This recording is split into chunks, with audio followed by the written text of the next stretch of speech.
Blog Talk Radio.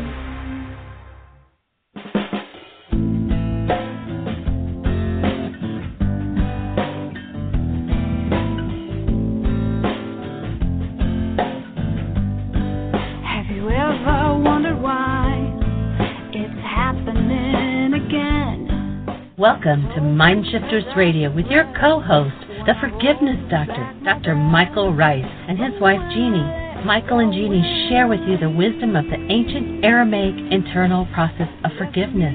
They offer tools and support 5 days a week. They will support you in building a solid foundation within yourself to live in pure love. In Aramaic, Rakhma. Michael is the author of So Why Is This Happening to Me Again? For more information on Michael and Jeanie, please visit www.whyagain.com. And now your co-host, the Forgiveness Doctor, Dr. Michael and Jeanie Ryce.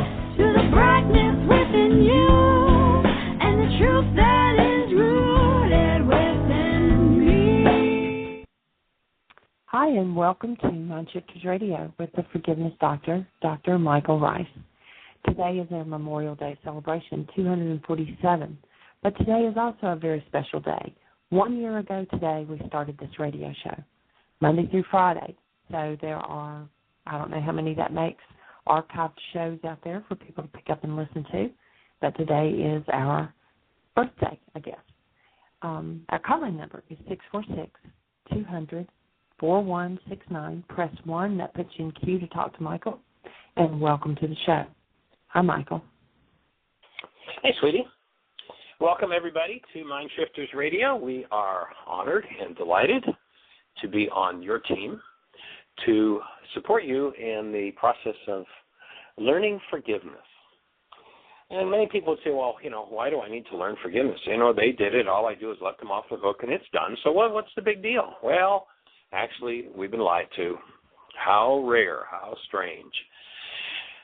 Forgiveness in the ancient Aramaic language, which is the root language of, at least interestingly enough, 6 of the world's major religions, forgiveness is a tool with which you change what's happening in your mind. It's not a tool for letting other people off the hook because you've got pain going on inside of you. So our invitation to you with this forgiveness work is to be willing to let loose of, to forgive, to get rid of everything inside yourself that is unlike love. If you hold a newborn child, you know exactly what a human life is, and the human life is absolutely, totally, completely the active presence of love. If you have something less than love going on inside of you, then you will likely project that is, pretend that somebody else caused it in you. Our invitation is, let's put an end to war together. What's the cause of war? If I hold a painful reality in me that I'm unwilling to be responsible for, I will find somebody to blame it on. The ultimate result of that is war. And so, whether it's, interpersonal wars, interrelationship wars, intercommunity wars, or international wars, they're all the same. It's all the same game. So, our invitation is that today, you and I become willing to look at least one issue today that we have in our lives where there's something less than love. And we become willing to forgive that, to stop pretending it's outside of us. And if you're interested in following through with that, please go to the website, whyagain.com. On the right-hand side, you'll see a link that says Download Worksheets. First 4 links will give you the whole forgiveness story, exactly how to crack the state of your own mind that has you believing that your pain belongs to somebody else, and how to change it, how to get rid of it. So that's our invitation. That's our honoring of Memorial Day and of Veterans Day, that we put an end to the insanity of war on planet Earth. So, Jeanie, David and Terry with us. Do we have any callers? Anything happening in the chat room? David is with us, but Tim is not. Hello, David. Hi, Jeanie. Hi, Michael and audience. Doing well here at Heartland, just returning back from Theodosia, so I've got a little background noise maybe coming through, and I'll be listening. Awesome. Glad to have you here, sir. And good to be here. All right. Very cool. Well, we've got a beautiful day here in sunny Florida, And we're getting ready to head to Venice, Florida, from Sarasota to do a Course in Miracles lesson tonight. So anybody that's in the Venice area, we'll have an open evening, 7 o'clock, Course in Miracles. And, of course, a few other things going on. In 2 weeks, we'll be in Tampa at a place called Harmony Center. Of course, you can pick this all up on the website.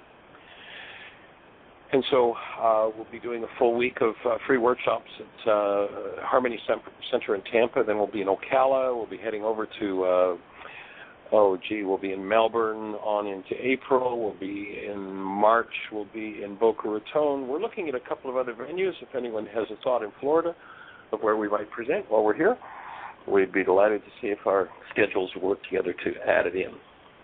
And then we also have an intensive in Florida. Yes, April the 6th, Good Friday. We're going to start a 9-day Why Is This Happening to Me Again intensive. And that intensive is going to be focused around, we'll actually do a whole series of workshops. We'll do Why Is This Happening to Me Again, Healing Through Relationships, Communication. Did you hear what I think I said? Purpose, personal power and commitment, empowered to heal, MindShifters, hands-on energy field work, still point breathing. So we're doing a whole range of things. We have this awesome, beautiful big house right on the Intercoastal in Palm Coast, Florida, just south of St. Augustine, where we'll be doing a 9-day intensive. So if you want to come and join us, it'll be residential. We'll feed you, we'll house you, we'll teach you all of those workshops and support you in the process of healing. So that will be our work in Florida. And again, you can jump to the website, www.whyagain.com, and there you will find a link for travel workshops. And under that, you'll see all those travel workshops, including our intensive in April 6th. So we welcome you to the show. Caller. And we've got a caller. Awesome. And our call-in number, if anybody else has a question or thought for us, is 646-200-4169. We would be delighted to hear your sweet voice and to support you in learning the tools of forgiveness. So let's listen to our caller, see what they've got to say. Area code 970, you're on the air. Hey, guys, it's Carrie in Colorado. Well, welcome, Carrie. How are you? Good. How are you? Awesome. Blessed and highly favored. I'm so glad. That's so cool. I just want to thank you so much. I put a bunch of the radio shows on my iPod starting with January 31st of 2011. And I'm through February so far, and I've got to load the next, because now I'm listening to replays all the time, but got to load the next month. But I just highly recommend doing this to anybody. It's just so helpful to kind of reprogram.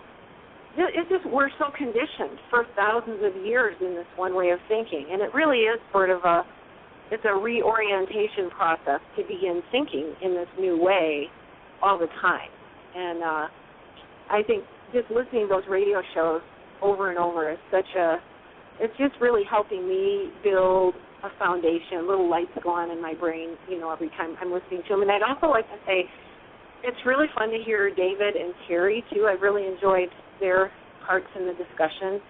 Next, hearing somebody who's kind of been involved for a while and, what their experience is. And that's really helpful, too. So anyway, I have a couple of questions, but I just, first of all, wanted to say thank you for that.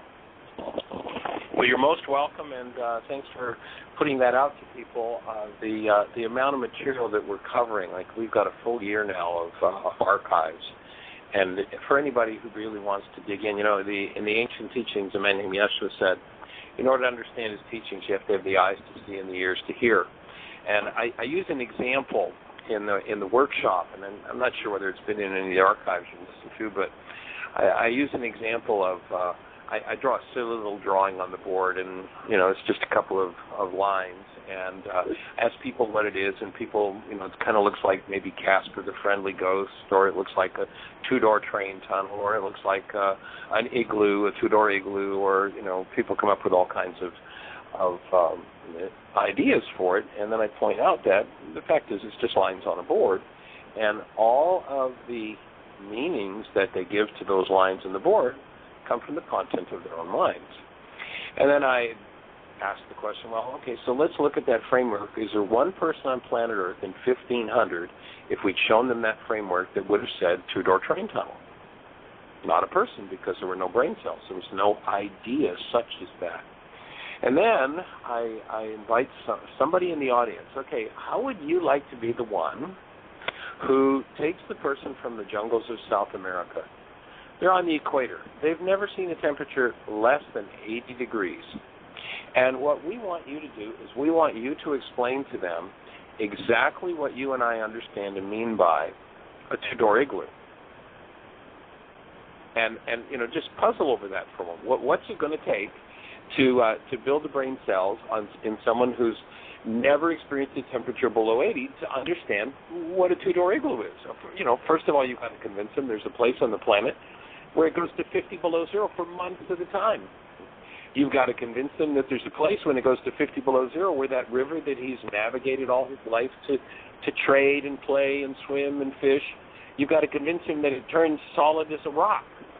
And then somebody gets a saw and cuts the river into pieces and builds a building out of it. Like, let me see you do that.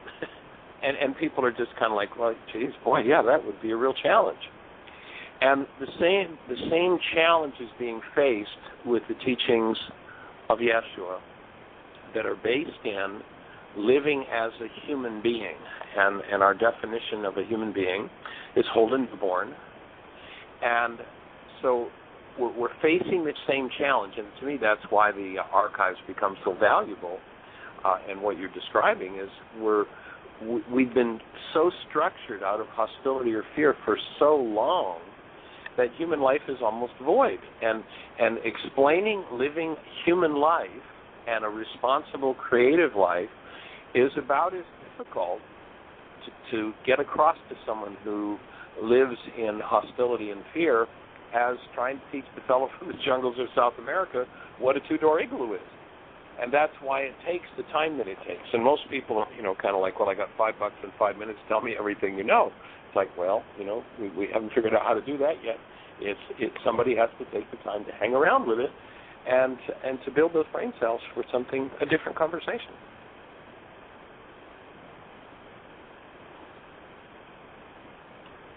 So you have a question for us? Yes, that's a great explanation, and I totally agree, Michael. I mean, it's an amazing grounding, besides getting to your workshops and listening to the DVDs and reading the book and all of that. So it's a true re-education process. So I have three questions, and I'll toss them all three out at you, and you can answer them the way you want, or I'll do them one at a time, whatever you prefer. One is, I'm really curious, and this is the one I'm the most curious about,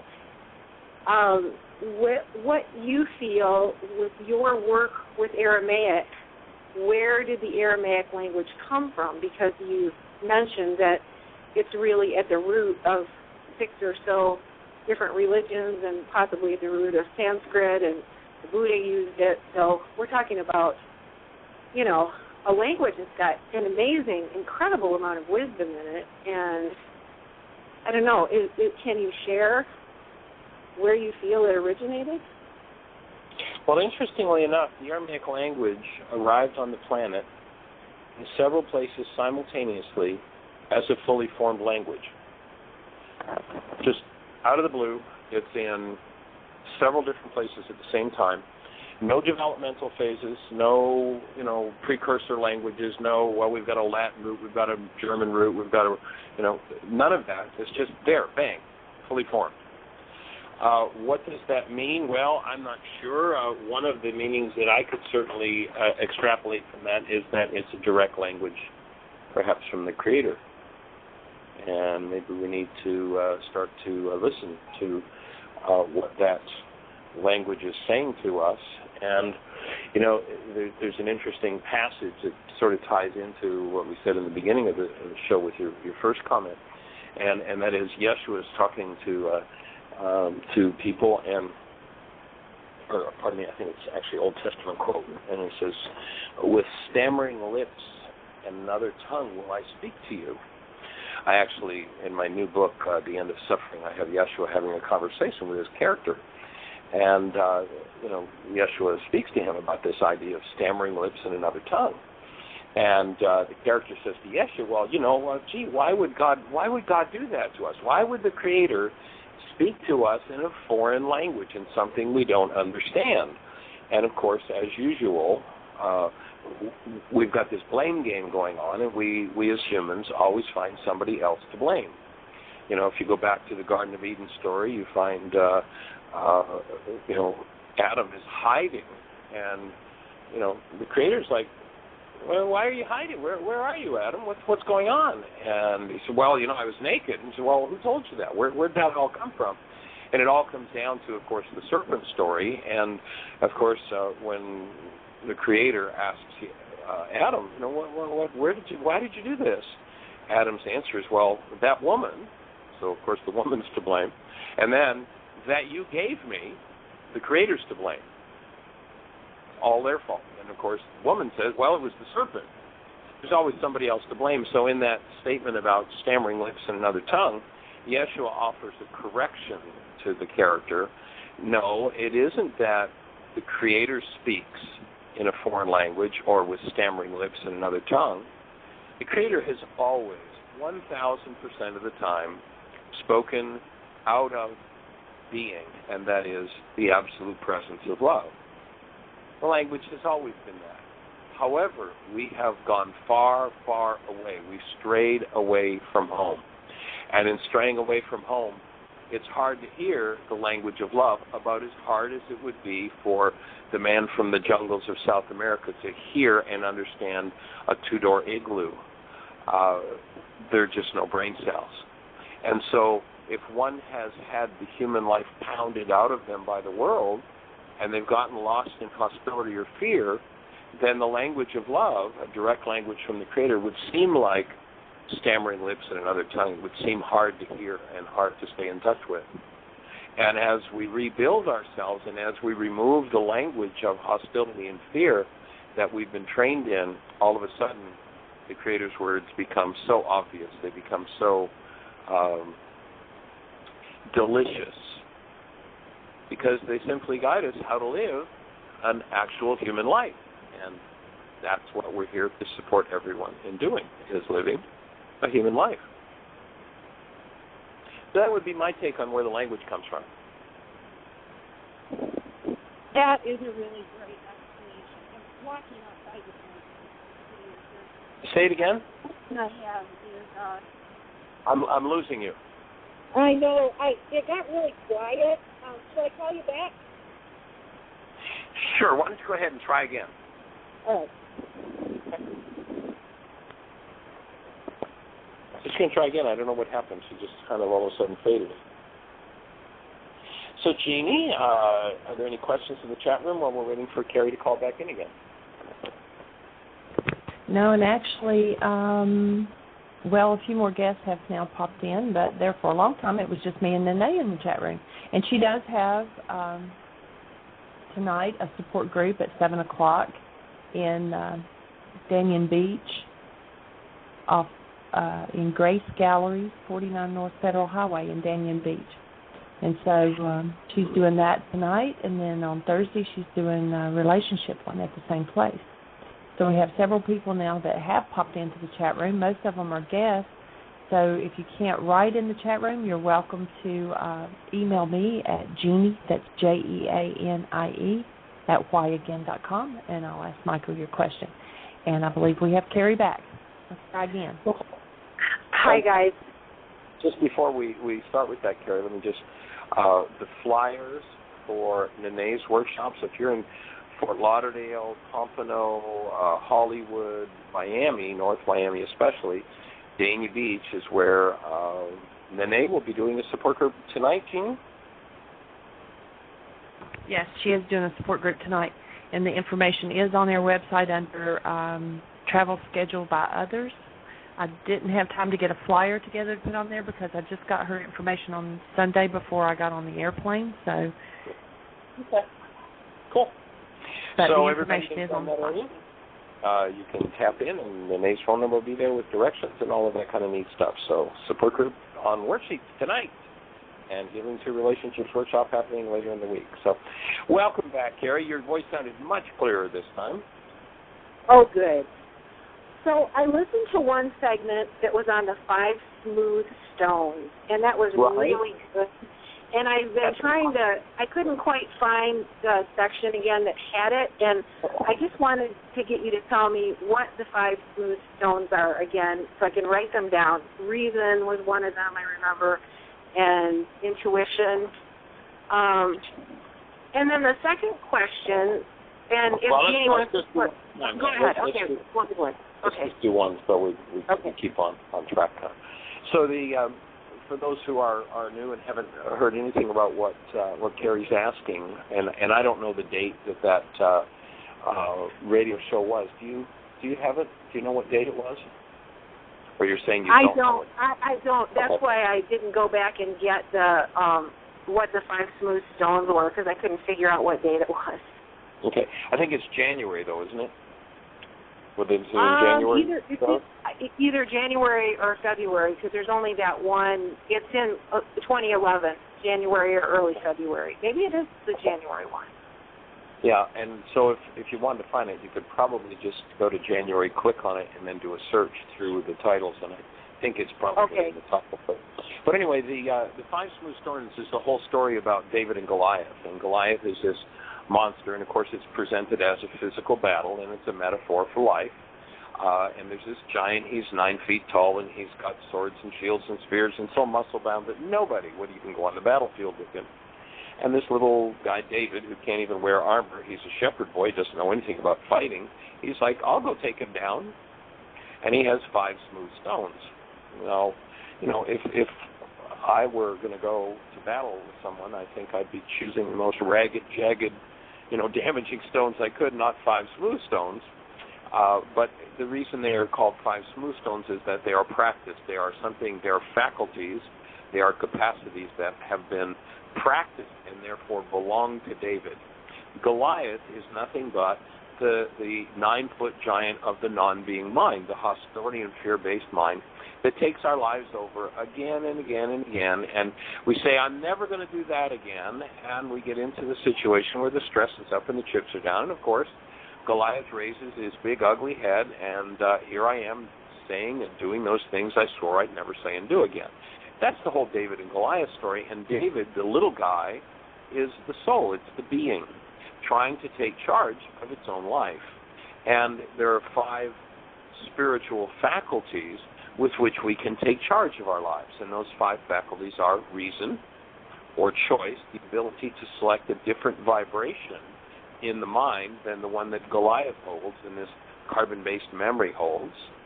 So choice becomes one of them, and or the next one we go to would be will being the faculty, and this is a workshop, actually all on its own. We do a workshop called Getting the Stress You Need, and in that one we go over the worksheet and the tools for developing the 5 capacities of will. Will is not the bully part of us that says, I will do this. That's willpower. That's the cheap copy of will. But will is the spiritual faculty with which we manage our own minds. And so Getting the Stress You Need is a video that we do and cover that particular faculty with.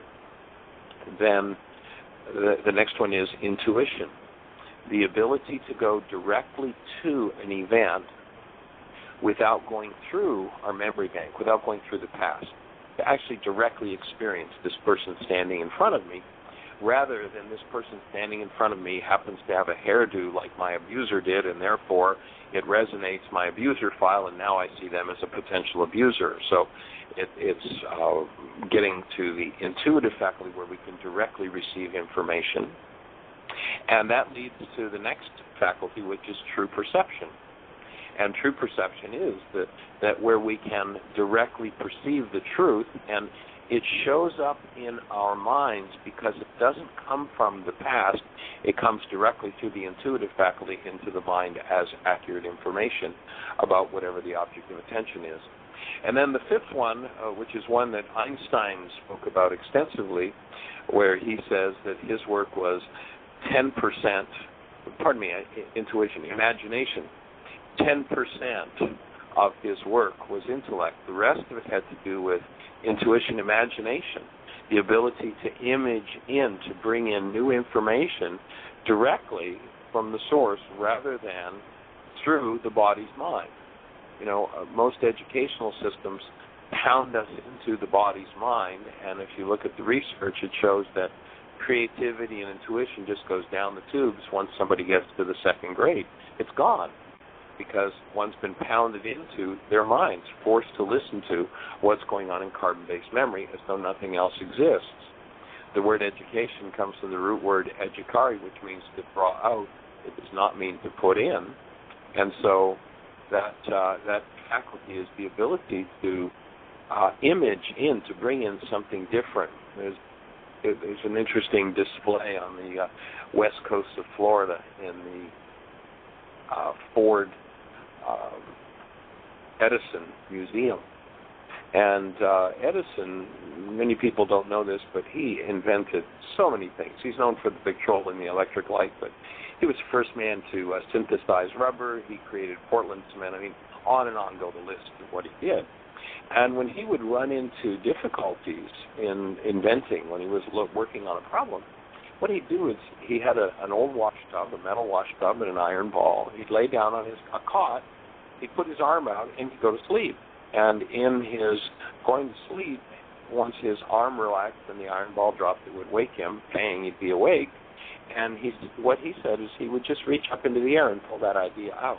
That's the ability to image in. And as the cutting edge of creation, when we can use that faculty, instead of just replicating the past, we get to do a whole different life, a whole different process.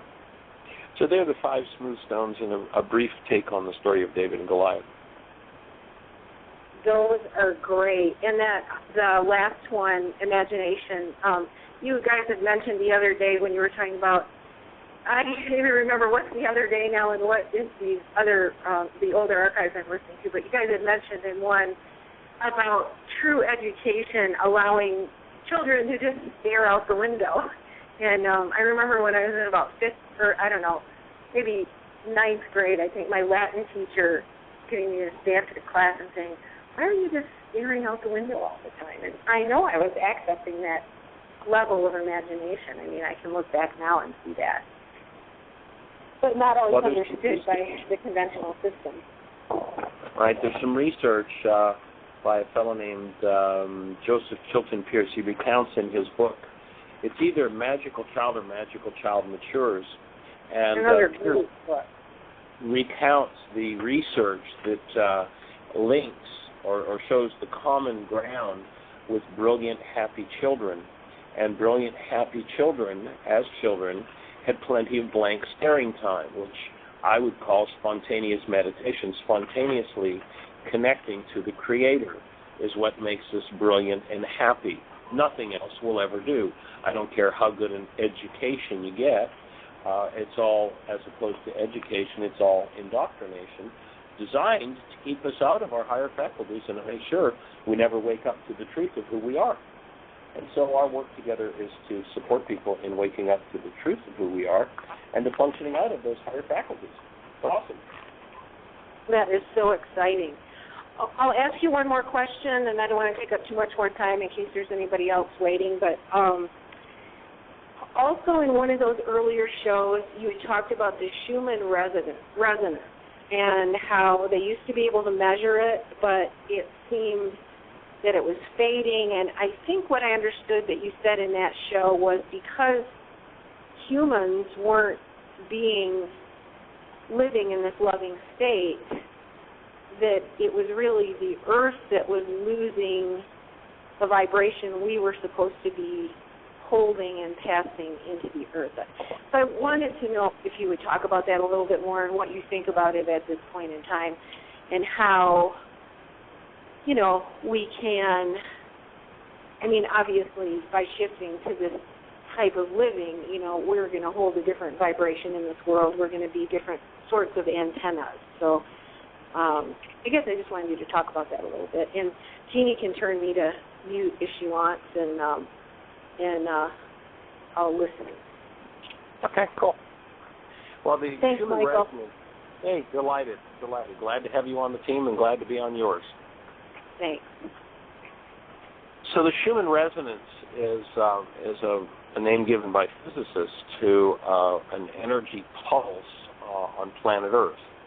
And it averages about the same rate of vibration or frequency as the cranial rhythm in our cranial structures and throughout the human body. And I used to think that because we grew up out of the Earth, it made sense, my background being in physics and electronics, it made sense that this Schumann resonance would be put off by the Earth and that we, as a product of the Earth, would be in resonance with that and pick that frequency up from the Earth. But there was a time period, and it's not something I've looked at in years, but several years ago where that Schumann resonance became unmeasurable on the planet. It disappeared. And there was a group up in Canada, if I remember correctly, who were working with trying to measure it, and it was pretty much gone. The group started moving around and seeing if they could find this resonance, and what they found was that there was one place where they could measure it, and that was if they were at a large sporting event or near a large sporting event where the home team scored, which translates to me that instead of we picking up that Schumann resonance from the planet and expressing it in our physiology, the reverse is probably true, that we are actually an antenna system designed to pick that frequency up and feed it to the Earth. And we have to be functioning as human beings out of that state of love to be aligned with that. And so my take is, and there's somewhere in the scriptures, I don't remember exactly where it is, where there's a statement, something along the lines of, when humans go out of joy, then the Earth will go into crisis. That's not said like that, but it's an idea along those lines. And that just ties together and makes sense that if we're the antenna that brings the frequency in that keeps this pulse going on the Earth, and we've become so bizarre and insane as the source frequency for the Earth, that the Earth would start to struggle with that once we went out of alignment and weren't supplying it. A child whose cranial structure isn't moving properly will become a headbanger. They will intuitively smash their heads against the wall, knowing that there's something wrong with this structure and it's not receiving properly. If that person has their structure opened, and usually it's a craniopath that does that, if they have it opened and realigned, the child spontaneously stops banging their heads because they don't need that alignment, that realignment anymore.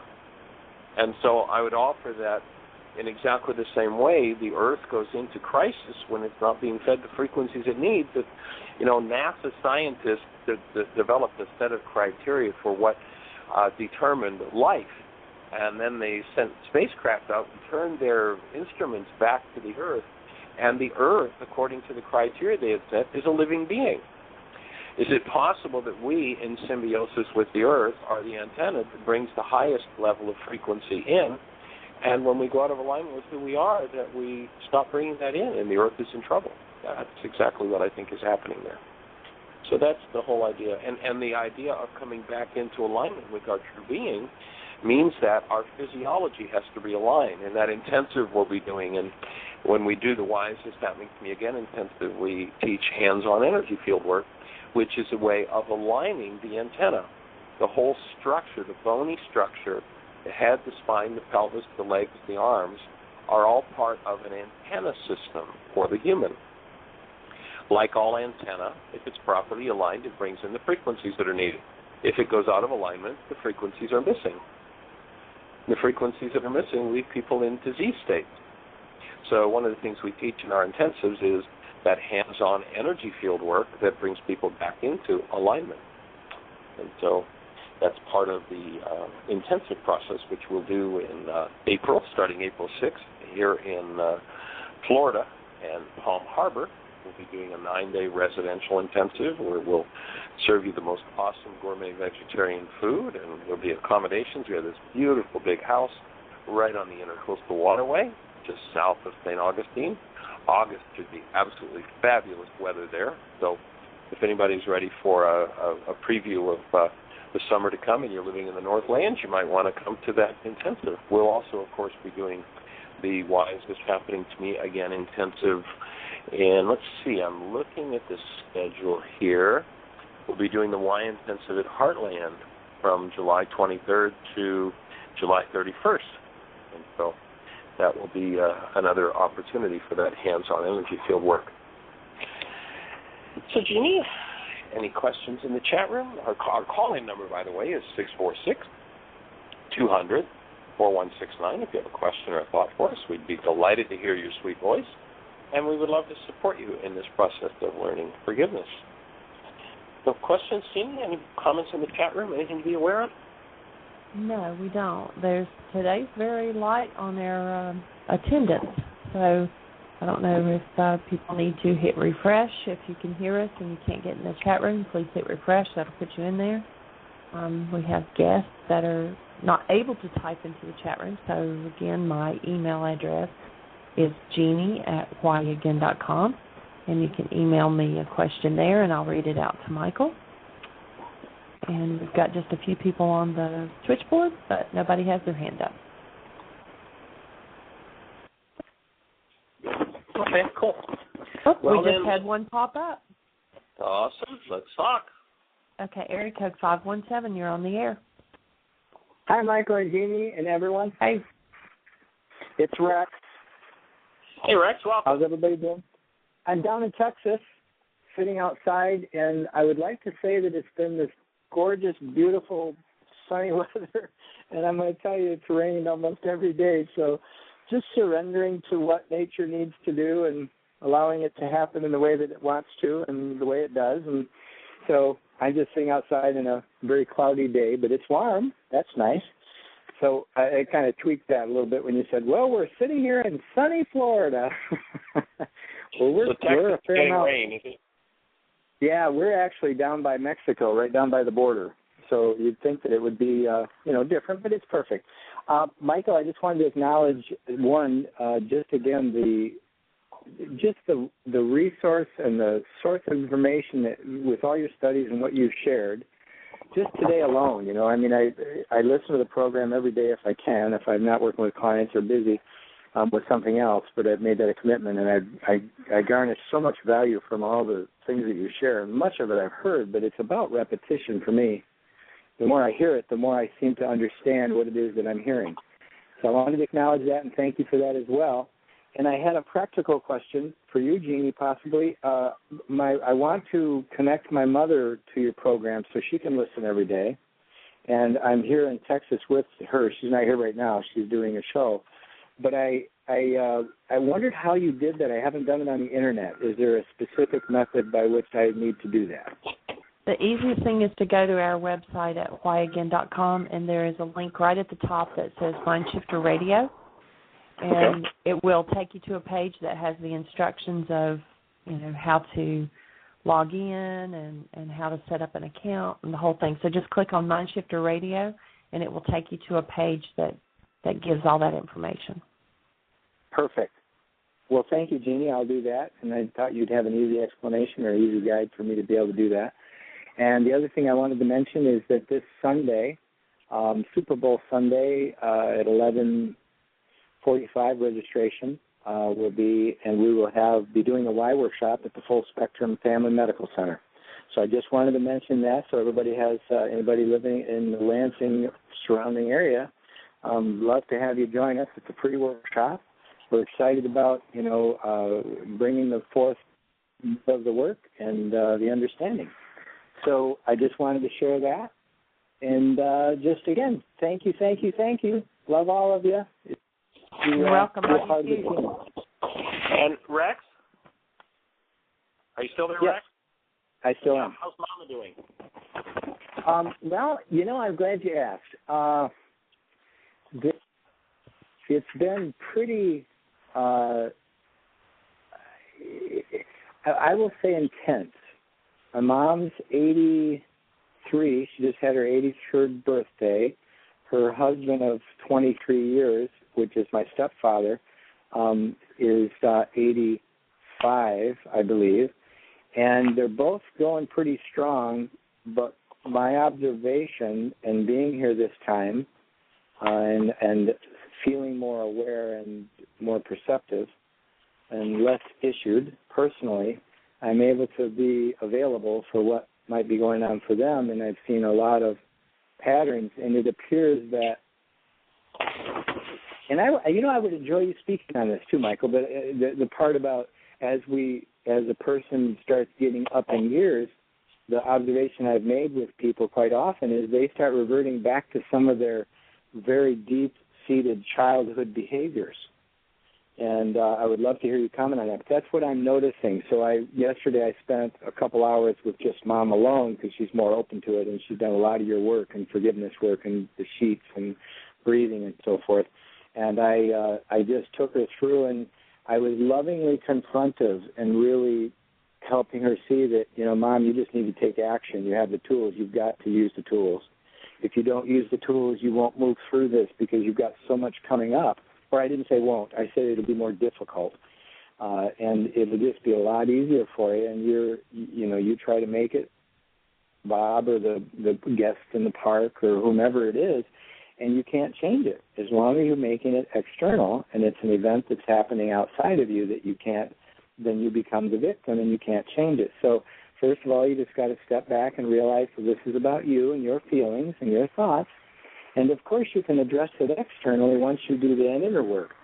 So that's our conversation. We did some breathing and did some work last night. So it was very powerful. And I heard her this morning. I got up at 4:30, and I could hear her voice sounded very chipper, and it sounded much nice, very nice to hear. So that's kind of a summary on my mom. And my father is he's had a lot of challenges with very strong-willed man. He had a pancreas that he almost died of pancreatic, a breakdown of the pancreas where he lost 3/4 of his pancreas. This happened about 5 or 6 years ago, and he's had eye challenges, macular degeneration, and he's been working on a lot. But boy, I'll tell you what, he's a strong-willed man, and he's decidedly staying. So that just gives you a brief overview of their experiences, and thank you for asking. So I'm available if you want to interact, but I'll just be quiet here, and I'm going to mute my phone, but you leave me on, Jeanie, if Michael would like to share anything with me, and I'll come back out of mute because I've got traffic in the background, but I'd love to hear what you got to share. Cool. Well, I was talking to someone this morning that was at Heartland for about a year and has been doing the work for several years, and he's probably in his 50s, and hadn't had much time with his family since he left as a young man, but lots of drama and trauma. And his mother is kind of failing a little bit, so he's moved back to be there to support her, which he's really appreciating that opportunity to be of support. But he's also recognizing that, not much has changed. And so he's getting to do some firsthand reminiscing and watching himself react to the dynamics of his family of origin and the kind of things that were done that, as a kid he was kind of oblivious to, and now, having done some of his work, he's very conscious of what kinds of things are said and done that are out of harmony with love, and so it's giving him a whole other level of opportunity to learn forgiveness. And so I suspect that if you're observing closely, you probably see some of the dynamics that will give you the chance to perhaps iron out some of the issues that have happened in relationships with your children, with parents, with spouse, and those kinds of dynamics. So I think that's an awesome opportunity if we're there and can be conscious to see the root of some of the crazy things that we do. And well, Michael, and I appreciate, Michael, if I can interject here briefly, what you're sharing is just so powerful, because I noticed, I was aware of this whole thing that I've shared in brief, where I've had a challenge with my low back, and I've had some tension myositis syndrome, which is Dr. Sarno. I had this happen. I'm getting calls that I'm going to ignore, so pardon the sound if it interrupts. But the last time I had this happen was 4 years ago. Not the last time, but a major time I had it happen was 4 years ago when I was here. And I bent over to get something out of the refrigerator, and boom, it was out, you know. And this time I had a little bit of anxiety, did some forgiveness work on that. Well, what am I going to do if I'm going to have this happen again, you know, because I had some memories of that. So I did some work on that. Well, I got down here, and it hasn't really been an issue at all. But what I did notice, I started noticing pictures that were hanging in my home when I was growing up as a child that I didn't even notice last time I was here. And what happened, I think, is that I had these triggers coming to me, and I didn't have the awareness or the eyes to see, so to speak. And once this time when I came down, I noticed, oh, yeah. And rather than just having it be something that would trigger without my conscious awareness, it triggered, and I just looked inside and went, oh, yeah, I remember. And then I would go with a feeling and just breathe, and it would just move. And I've definitely had a lot of opportunities in the interactions with my parents as well. So, yes, thank you for sharing that. That's right on. Yeah, it's a pretty cool opportunity to clean up another layer, another level, and to open conversation, especially, you know, if your spouse is there or your children are there, to just really ask for the support for, gee, you know, here I am in this space and I watched this happen, and how I was impacted a lot of times is unconscious. And a spouse can perhaps be the space to support working through that and to see things that otherwise we're oblivious to in terms of conscious awareness. So well, it's Mitzi's certainly been great as well, yeah. Is Jeanie with you there? No, Jeanie didn't come down. He stayed at the house. So he's there and taking care of the house and, you know, watching the dog and evidently doing a good job with that. But Mitzi's been incredibly supportive, and on top of that, she has made a commitment to doing 5 worksheets a day, as you know, and has been doing them now for, I'm going to say, a week and a half, and has had some marvelous, you know, things surfacing and healing happening for her as well. So it's very powerful, you know. So I'm excited about it, and it's also been, you know, there's been some fairly large moments of intensity, I'll say. Well, and those moments of intensity are such a gift because they give you the opportunity to clear out of your carbon-based memory things that otherwise block function, and what this energy system is designed to do. As you clear those layers out, you get new levels of function back, and that's always a pretty cool thing when places that you know, in the structure that were in pain or were just blocked out unconscious, all of a sudden start to function again. It can be just an awesome delight to be in touch with those places and to be able to feel sensations that perhaps have not been felt for a long time or perhaps for a whole life, and to keep opening those spaces it's pretty cool. And of course that opportunity with the low back is always it's a signal. It's just, you know, you have a built-in mechanism that tells you when something shows up. I know that there was a time period years ago. I haven't had this one happen in quite a while, but I remember that. Well, I used to be in the restaurant business, and I actually had a chef. We were rebuilding a place that had kind of gone downhill, this absolutely awesome restaurant, and log cabin, log furniture. It was just awesome. And we had the first big opportunity to really open up to the community when a fellow who opened a local business or owned a local business for 30 years passed away, and they asked us if we would host his funeral service or the dinner. And so we had dignitaries from all over the place. I mean, from hundreds of miles away, we had dignitaries come. We had political people, the whole thing. an awesome opportunity. And I didn't know at the time that the chef that I had hired drank. And we had 3 rooms, and all 3 rooms were going to be filled with people. The chef ended up staying up all night to prepare the food, and he got drunk. And when it came time to serve the food, we were serving chicken dinners, and the chicken was raw.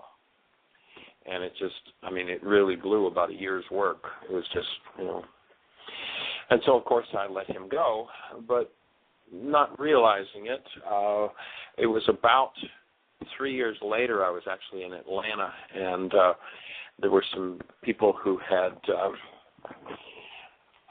were starting a chain of restaurants, and knowing that I'd been in the restaurant business, they'd asked if I'd attend a business meeting. They were going to go into franchising. If I'd attend a business meeting with them and give them any input that I had. So I'm sitting in this business meeting, and the fellow who's the chef gets up to speak, and all of a sudden, muscle on the left side of my neck tightened up like a rock to the point where it literally pulled my head over to one side. I mean, it was literally, my head was cocked, and I couldn't straighten it out with it. This muscle had so much pain in it. And so, being involved in doing what I was doing, I stopped, I took a breath, I kind of tuned out of the meeting and tuned into my body. It's like, what's this? What's going on here? And the chef who had served the chicken raw and ruined, really blew a year of work and a lot of money in rebuilding the restaurant. What I discovered was that this muscle was holding hatred for Joe, the chef. And this was about 3 years later. And resident in that tissue, as the chef gets up to speak, resonates those brain cells, which, of course, brain cells are not localized in the physical brain. They're throughout the whole structure. And as that resonated, that hatred, and for a period of about probably 5 years after that, every time I'd be in a situation where something resonated, that muscle would pull tight. And it really was, like my wake-up call. It was like knocking on my door saying, hey, got another piece of work to do. Hey, here's another one. Hey, you got another piece of work to do. And, it's a great, having something like that is a wonderful tool to have. And to be aware of it rather than just going with, oh, well, this is physical. Oh, well, that's the way it is. And, let me go. We actually had a woman in the workshops this week who had pain in her feet and didn't, of course, have any idea what to do with it. And she was going to the doctor and getting shots to kill the nerves in her feet so her feet wouldn't hurt, as opposed to deal with what was going on in her structure. And, of course, now she's got tools and forgiveness, so, she's shifting that. But it's pretty amazing when we function unconsciously and have no idea what it is that's going on with this. And, of course, if we can't decode for ourselves, if we're so in denial and dissociation of what that is that's disturbing the tissue, and we can't decode that information for ourselves, through an energetic principle called resonance, we'll set up a field that will pull somebody in who has the decoder, which, of course, means we'll pull somebody in who knows exactly how to do it to us again.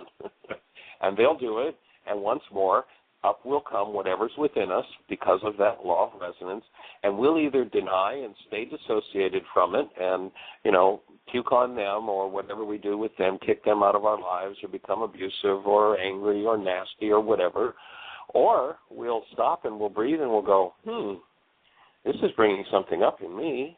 What do I need to forgive?